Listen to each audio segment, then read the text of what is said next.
അതായത് പല പുതിയ ടൈപ്പ് ക്വസ്റ്റ്യൻസ് ഒക്കെ ഈ ഒമാൻ പിയേഴ്സൺ വ്യൂ എക്സാമിൽ ഉൾപ്പെടുത്തിയിട്ടുണ്ട്. നമ്മുടെ മഗ്നീഷ്യത്തിന്റെ അളവ് കുറഞ്ഞു കഴിഞ്ഞാൽ hyperkalemia, again potassium 5.3 milli ഇക്വലൻസ് per ലിറ്ററിനെക്കാളും കൂടി കഴിഞ്ഞാൽ ഇതിലെ ഒരു ടൈപ്പ് ക്വസ്റ്റ്യൻ ആണ് ഈ പറയുന്ന സ്റ്റേറ്റ്മെന്റ് അസേർഷൻ ടൈപ്പ് ക്വസ്റ്റ്യൻ എന്ന് പറയുന്നത് കേട്ടോ. നോക്കിക്ക് പോളിഡിപ്സിയ, എക്സസീവ് ഉള്ള തേഴ്സ്റ്റ് ഉണ്ട്, അപ്പൊ fluid intake okay to some extent we have to increase അല്ലേ.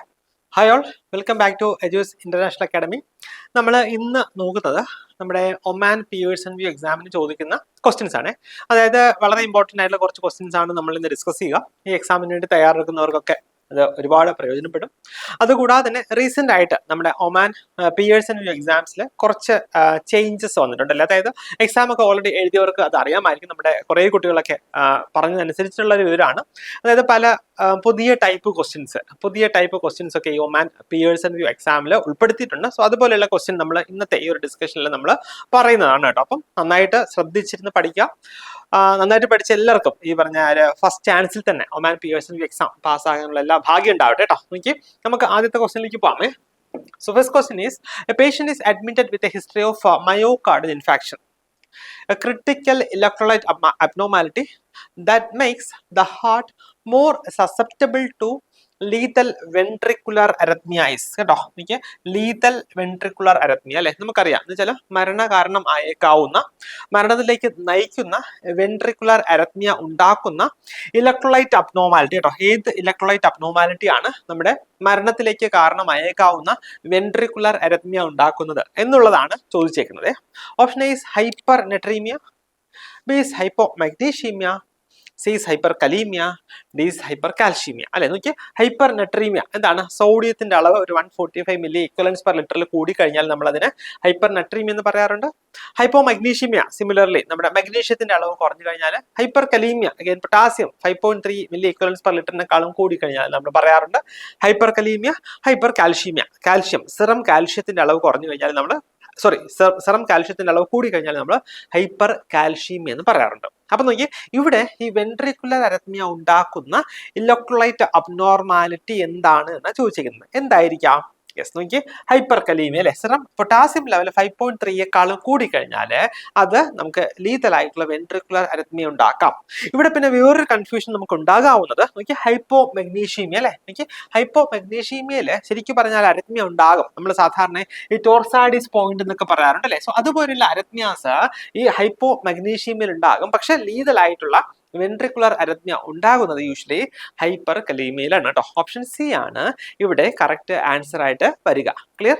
നമുക്ക് നെക്സ്റ്റ് ക്വസ്റ്റ്യനിലേക്ക് പോകാമേ. നോക്കിയേ, next question, when assessing a patient with a history of pericarditis, the nurse must monitor for which life-threatening complication caused by fluid accumulation around the heart അല്ലെ. പേഷ്യന്റിനെ നോക്കി, പേഷ്യന്റിന് എന്താ ഉള്ള pericarditis ഉണ്ട്.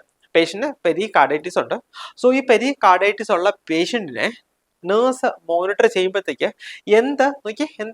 എന്ത് കോംപ്ലിക്കേഷൻ നല്ല ചോദിച്ചിരിക്കുന്നത് ഇതാണ് കേട്ടോ. ആക്ച്വലി ഓരോ വേർഡ്സ് ഇവിടെ ഇമ്പോർട്ടൻ്റ് ആണ്. എന്താ ലൈഫ് ത്രെട്ടണിങ് കോംപ്ലിക്കേഷൻ കേട്ടോ. ഏത് ലൈഫ് ത്രെട്ടണിങ് കോംപ്ലിക്കേഷൻ ആണ് നമ്മൾ നോക്കുക? വിച്ച് ഇസ് കോസ്ഡ് ബൈ എന്താണ്? Fluid accumulation around the heart. എന്താ?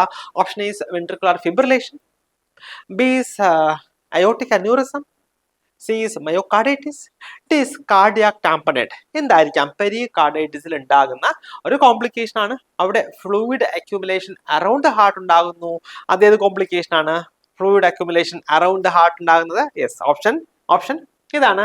ഓപ്ഷൻ ഡി ആണ് അല്ലെ.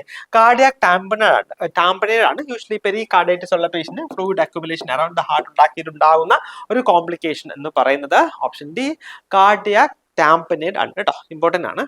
നെക്സ്റ്റ് ക്വസ്റ്റ്യനിലേക്ക് പോയാലോ. നോക്കിയാൽ നെക്സ്റ്റ് ക്വസ്റ്റ്യൻ നോക്കിയാൽ, ഇത് ഞാൻ പറഞ്ഞില്ലേ ഇപ്പം പല തരത്തിലുള്ള ഡിഫറെന്റ് ആയിട്ടുള്ള ക്വസ്റ്റ്യൻസ് നമ്മുടെ ഒമാൻ പിയേഴ്സൺ വ്യൂവില് ചോദിക്കുന്നുണ്ട് കേട്ടോ. അപ്പം ഇതിൽ ഒരു ടൈപ്പ് ക്വസ്റ്റ്യൻ ആണ് ഈ പറയുന്ന സ്റ്റേറ്റ്മെന്റ് അസേർഷൻ ടൈപ്പ് ക്വസ്റ്റ്യൻ എന്ന് പറയുന്നത് കേട്ടോ. നോക്കിക്കേ, ഇവിടെ 2 സ്റ്റേറ്റ്മെന്റ് ആയിരിക്കും തരിക. സോ ഈ 2 സ്റ്റേറ്റ്മെന്റ്സ് നമ്മൾ കൃത്യമായിട്ട് വായിച്ച് മനസ്സിലാക്കുക കേട്ടോ. എന്നിട്ട് ഈ പറയുന്ന ക്വസ്റ്റ്യൻസിലേക്ക് പോവാം, അല്ലെങ്കിൽ ഓപ്ഷൻസിലേക്ക് പോവാം. നോക്കിയേ, read the following statements and choose the correct option. Statement A, during process of hemodialysis, The blood drained from a convenient artery is pumped into a dialyzing unit, which is called as artificial kidney. അല്ലെ, നമുക്കറിയാം ഹീമോഡയാലിസിസിൽ എന്താ ചെയ്യുന്നത്? Blood is drained from A convenient artery. ഒരു ആർട്ടറിയിൽ നിന്ന് blood drain ചെയ്യുന്നു, അതിനുശേഷം അതിന് ഒരു ഡയാലിസിസ് യൂണിറ്റിലേക്ക് പമ്പ് ചെയ്യുന്നു. ആ ഡയാലിസിസ് യൂണിറ്റ് നമ്മൾ പറയുന്നത് ആർട്ടിഫിഷ്യൽ കിഡ്നിയാണ്. ഇതാണ് statement A. Next statement B നോക്കിക്കേ. എന്താണ്? Presence of glucose and ketone bodies in urine is indicative of diabetes insipidus. എന്താ? ഡയബറ്റിസ് ഇൻസിപ്പിഡസിൽ ഗ്ലൂക്കോസ് കൂടാതെ കീറ്റോൺ ബോഡീസ് ഒക്കെ യൂറിനിൽ ഉണ്ടാകുമെന്നുള്ളതാണ് സ്റ്റേറ്റ്മെന്റ് ബി. ഇനി നമുക്ക് നമ്മുടെ ഓപ്ഷൻസിലേക്ക് പോകാമേ. ഓപ്ഷൻ എ എന്താ പറയുക? Both statements A and B are correct. Statement B, both A and B are incorrect. C, statement A is correct, but statement B is incorrect. Option D, statement B is correct, but statement A is incorrect. അല്ലേ? അപ്പോൾ നമ്മൾ ഇങ്ങനെ questions ഈ ശരിക്കും പറയുന്ന ഈ statement വായിച്ച് മനസ്സിലാക്കാണ്ട് നമ്മൾ ക്വസ്റ്റ്യൻസ് ഓപ്ഷൻസിലേക്ക് പോയി കഴിഞ്ഞാൽ നമുക്ക് തോന്നും എല്ലാം ഏകദേശം ഒരുപോലെയാണല്ലോ, ഇതിൽ ഏതെങ്കിലും ഒക്കെ ആയിരിക്കും എന്ന് തോന്നും അല്ലേ? നോക്കിക്കേ, ഇവിടെ ബേസിക്കലി രണ്ട് സ്റ്റേറ്റ്മെന്റും കറക്റ്റ് ആണോ അതോ ഇതിൽ ഏതെങ്കിലും ഒരു സ്റ്റേറ്റ്മെന്റ് കറക്റ്റ് ആണോ എന്ന് മാത്രം നമ്മൾ നോക്കിയാൽ മതി കേട്ടോ. അതായത് നമുക്കറിയാം ഡയാലിസിസിൽ എന്താ സംഭവിക്കുക? അവിടെ ആർട്ടറിയിൽ നിന്ന് ബ്ലഡ് ഡ്രെയിൻ ചെയ്യുന്നു, അത് നമ്മുടെ ഡയാലിസിസ് യൂണിറ്റിലേക്ക് പമ്പ് ചെയ്യുന്നു, എന്നിട്ട് അത് പ്യൂരിഫൈ ചെയ്ത് വരുന്നു അല്ലേ? അപ്പോൾ അത് സ്റ്റേറ്റ്മെന്റ് എ കറക്റ്റ് ആണ് അല്ലേ? സ്റ്റേറ്റ്മെന്റ് ബി നോക്കിക്കുക, അവിടെ presence of glucose and ketone bodies in urine that is indicative of diabetes insipidus എന്നാണ് പറയുക. ഇത് കറക്റ്റ് ആണോ? എന്താണ്? യൂറിനിലെ കീറ്റോൺ ബോഡീസും ഗ്ലൂക്കോസും ഒക്കെ ഉണ്ടെങ്കിൽ യൂഷ്വലി ഇതാ ഡയബറ്റിസ് മെലൈറ്റിസിലാണ് വരിക അല്ലേ? അപ്പൊ ഈ ഓപ്ഷൻ അല്ലെങ്കിൽ സ്റ്റേറ്റ്മെന്റ് ബി എന്ന് പറയുന്നത് അത് ഇൻകറക്റ്റ് ആണ്. അപ്പൊ നോക്കിയേ, ഓപ്ഷൻ ഇത് സ്യൂട്ട് ആയിട്ട് വരുന്ന ഏത് ഓപ്ഷനാണ് ഉള്ളത്? യെസ്, ഓപ്ഷൻ സി എന്താണ്? Statement A is correct but statement B is incorrect കേട്ടോ. അതാണ് ഇവിടെ കറക്റ്റ് ആൻസർ ആയിട്ട് വരിക. ഇവിടെ ഓപ്ഷൻ സി അല്ലെ, ഓപ്ഷൻ സി ആണ് ഇവിടെ കറക്റ്റ് ആൻസർ ആയിട്ട് വരിക അല്ലെ? നമുക്ക് നെക്സ്റ്റ് ക്വസ്റ്റ്യനിലേക്ക് പോകാമേ. Next question. A client with a history of diabetes insipidus is admitted with polyuria, polydipsia and mental confusion.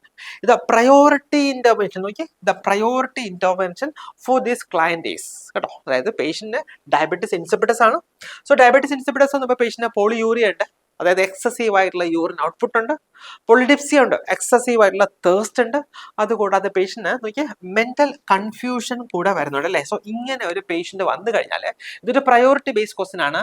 ഇവിടെ പ്രയോറിറ്റി ഇന്റർവെൻഷൻ ആയിട്ട് നമുക്ക് പറയാൻ കഴിയുന്നത് എന്താണ്? നോക്കിയ option A, measure the urine output. B, check the vital signs. C, encourage increased fluid intake.